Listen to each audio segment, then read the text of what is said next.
AP ప్రభుత్వ సలహాదారు Sajjala రామకృష్ణారెడ్డిపై APCC chief Congress party Kadapa Lok Sabha అభ్యర్థి వైఎస్ షర్మిల నిప్పులు చెరిగారు. వైఎస్ఆర్ బిడ్డని పట్టుకుని పెయిడ్ ఆర్టిస్ట్ అంటావా, అధికార మదం తలకెక్కిందా, మతి ఉండే మాట్లాడుతున్నావా అని ఆగ్రహం వ్యక్తం చేశారు.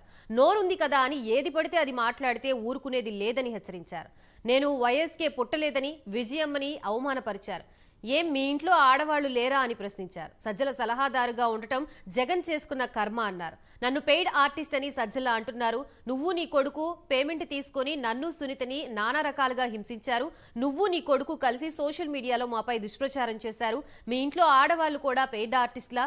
మేము అంత పెద్ద మాటలు మాట్లాడలేము, మాకు సంస్కారం ఉందని తెలిపారు.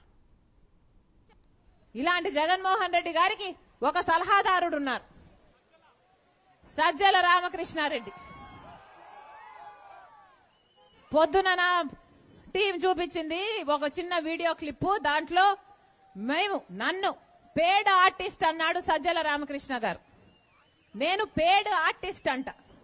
రాజశేఖర రెడ్డి బిడ్డను పట్టుకొని పేడ్ ఆర్టిస్టు అని సజ్జల గారు అంటున్నారంటే ఇది ఇంగిత ముందే మాట్లాడుతున్నారా, లేకపోతే అధికార మదం ఏమైనా తలకెక్కిందా? ఏం మాట్లాడుతున్నారు? ఎవరి గురించి మాట్లాడుతున్నారు? ఎందుకు మాట్లాడుతున్నారు? మేమా పేడ్ ఆర్టిస్ట్? మీరు మీ కొడుకు పేమెంట్ తీసుకొని కదా సోషల్ మీడియాలో నన్ను సునీతను నానా రకాలుగా హింసించింది, ఎన్ని రకాలుగా బెదిరించారు. తిట్టకుండా తిడుతూనే ఉన్నారు, అవమానిస్తూనే ఉన్నారు. ఆఖరికి నేను అసలు వైఎస్ షర్మిల రెడ్డినే కాదంట, రాజశేఖర రెడ్డి గారికి పుట్టనే లేదట, ఆఖరికి విజయమ్మను కూడా అవమానించిన వాడు ఈ సజ్జల.